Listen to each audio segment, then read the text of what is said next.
Wow. I have to pee chat for like literally 1.5 minutes. I need to order food and pee right now, so I'll give you guys this. From accidentally throwing a £3 million lottery ticket in the bin to spending an entire $16 million prize in under 90 days. These are the absolute dumbest lottery winners of all time, beginning with Jose Antonio Cuartoc, who almost lost his entire lottery fortune after getting someone else to claim the money for him. You see, when Jose won the $750,000 jackpot back in 2010, he was living in the US illegally, so Jose asked his boss to claim the prize on his behalf, as he feared he couldn't claim the money without potentially facing legal trouble and deportation. This worked out perfectly until Jose's boss began to falsely state that he was the one who had actually purchased the ticket. Taking legal action against his boss was risky, given Jose wasn't supposed to be in the country at all. However, given he had security camera footage of him purchasing the ticket, Jose did so and was able to prove that he was the rightful owner to the $750,000 prize. Only $250,000 of this went to taxes, another $250,000 was spent on court fees, and throughout the legal process, Jose was jailed for drunk driving and was deported back to Guatemala as soon as he won the court case. However, at least Jose Antonio Cuartoc got to keep some of his winnings, as Denise Rossi wasn't so fortunate. What the fuck? When Denise won a jackpot of $1.3 million back in 1996, she'd been married to Thomas Rossi for over 25 years, yet their relationship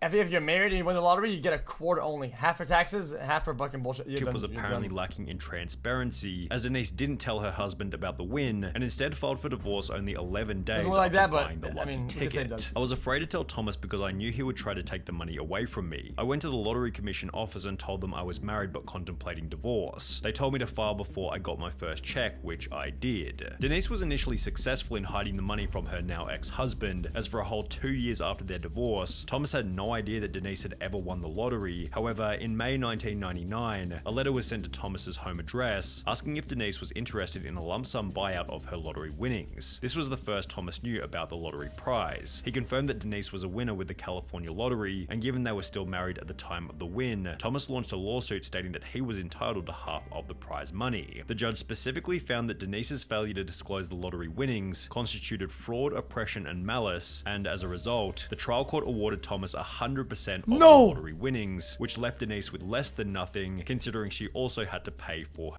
Wait, I gotta be a B. Yeah, good. I didn't know that was possible. Wait, a court can say, fuck you?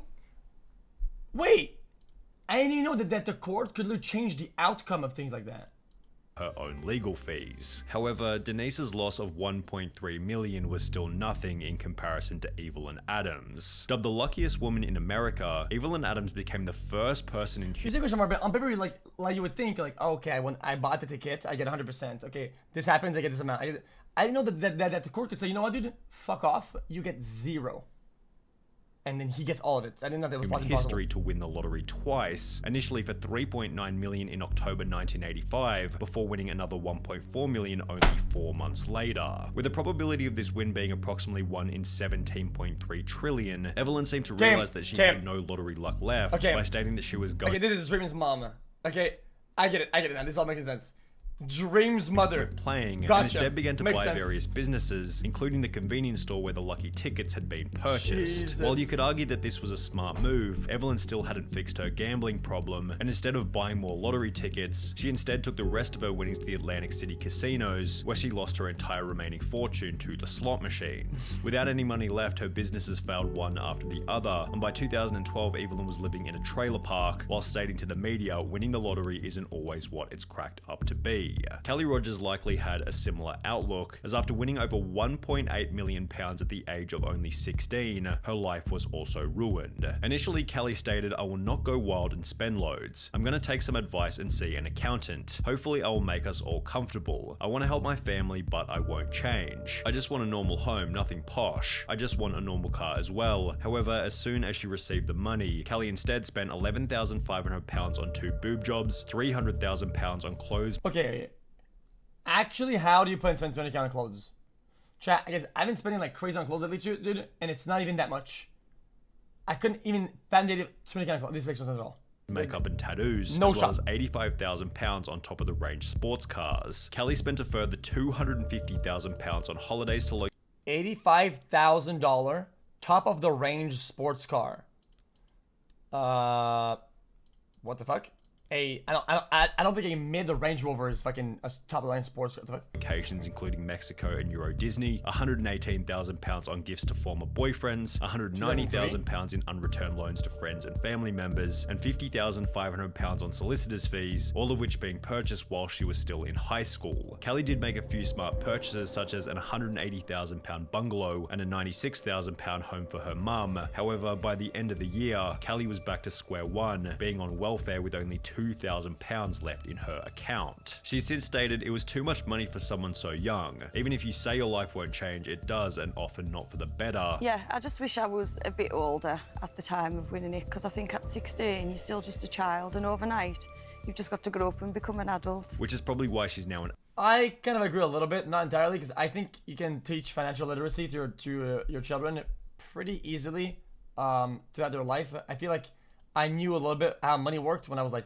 dude, like 12.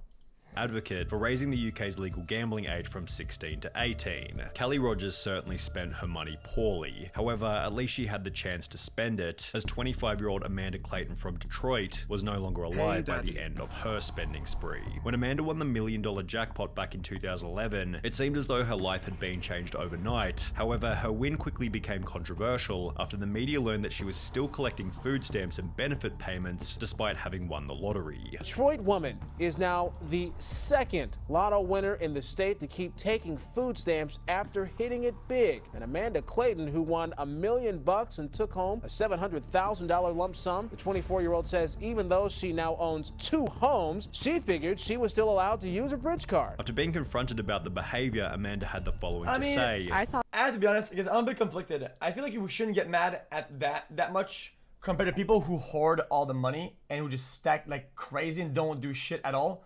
Like, who doesn't go back into the economy. This goes straight back to the economy and taxes. This really goes half to the people, half to the economy, which is the other people. It's whatever. I mean, so be it. They would cut me off, but since they didn't, I thought maybe it was okay because I'm not working. And surely there are. So you? Okay, I don't think you understand the problem of like the actual people that hoard all the money. I think being like a multimillionaire or whatever compared to like the billionaires who have hundreds of millions, it's not even close to the same problem. It's not even remotely close to it. After she was charged with like 2 felony money hoarding, I don't think you guys know what that means.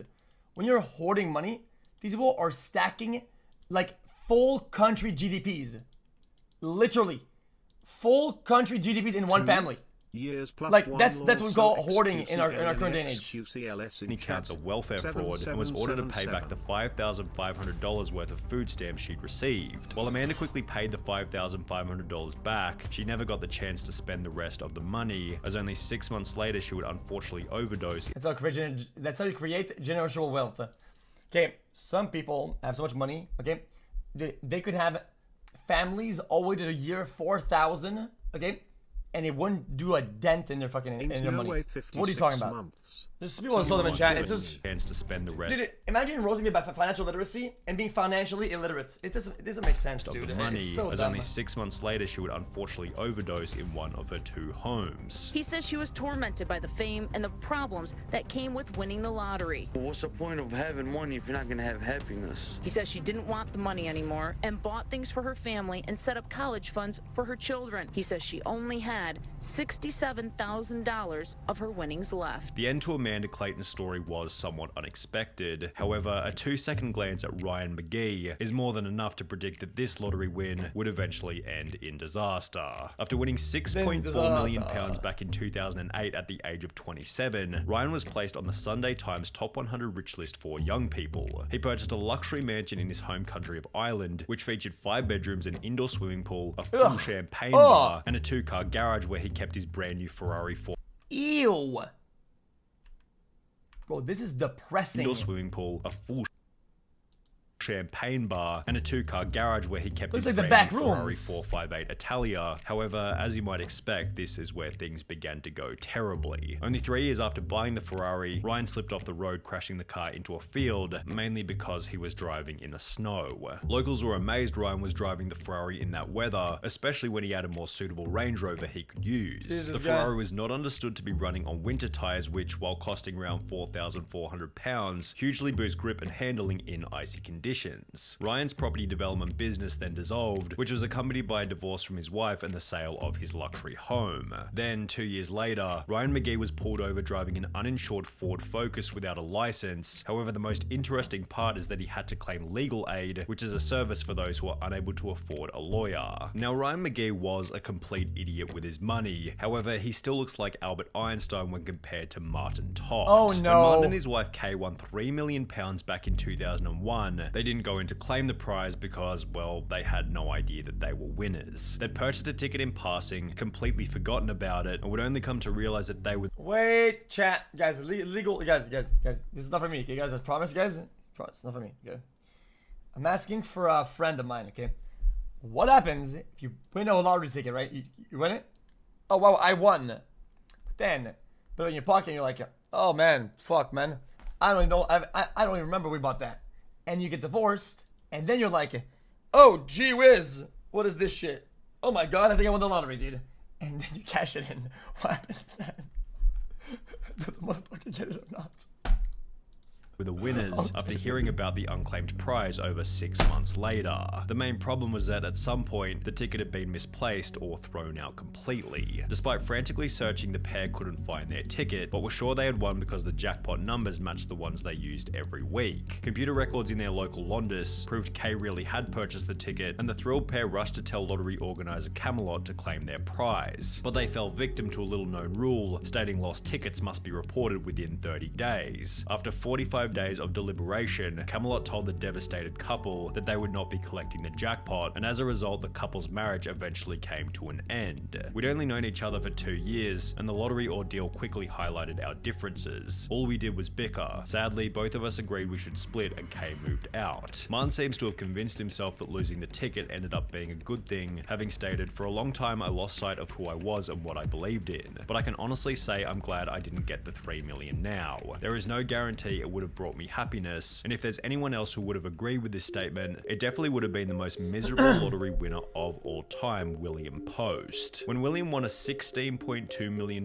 jackpot back in 1988, he had just $2.46 in his bank account and was able to purchase the lucky ticket by selling a ring for $40 to a local pawn shop. This, in conjunction with the time he'd spent in jail for cashing invalid checks, dude, when the RTP finally hits, holy highlighted shit, William bro. Post's awful money management skills and acted as foreshadowing for how poorly his lottery win was eventually going to be spent. Only 84 days after receiving the $16.2 million, William Post had spent the entire fortune on a boat, a lease for a restaurant in Florida, a used car lot, as well as a private jet. However, even after all of the money had been spent, Post took on a further $500,000 loan to purchase a mansion in Oil City, Pennsylvania. The problem was that William hadn't actually purchased the original ticket himself and had rather given the money to his girlfriend who bought the winning ticket for him. Because of this, she was able to successfully sue him for 1/3 of the winnings, meaning that Post now owed $5.4 million to his ex-girlfriend from the $16.2 million that he no longer had. Since Post was unable to make this payment, the judge ordered that his bank account be frozen until he was able to come up with the money. However, before he was able to sell enough stuff to pay the $5.4 million, William was arrested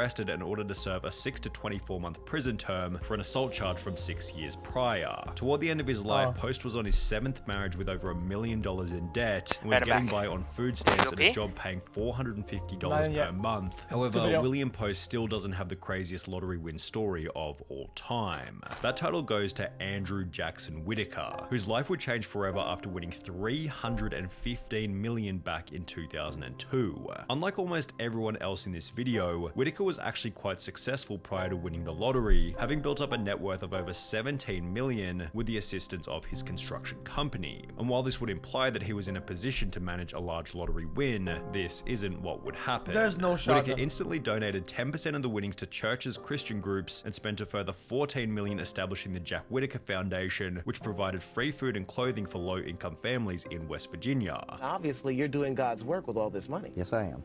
I'm helping a lot of people, and I plan to help a lot more. He then drove back to the convenience store where he had purchased the ticket before giving the clerk a $44,000 check, a $123,000 house, and a brand new Jeep Cherokee, which was followed by Whitaker buying himself a Lamborghini in which he'd drive around his neighborhood throwing money out of the window. After flaunting this wealth, his Lamborghini was broken into, where thieves stole $545,000 in cash. However, this apparently wasn't much of a wake-up call, as his car was then broken into for the second time, resulting in the loss of a further $200,000 cash. Jack Whitaker's granddaughter passed away, his daughter then passed away, which was followed by a divorce with his wife. And now you've lost your granddaughter, you're about to be divorced from your wife. Where does this ever end? Leading him to state that he had lost everything. I pretty much lost everything I held dear in my life. You got lots of money. Money has never meant anything to me. You have to have money to exist in this world, but money doesn't rule the world. Money is not what makes people happy. And that he wished he had never purchased the lottery ticket in the first place. Yeah, I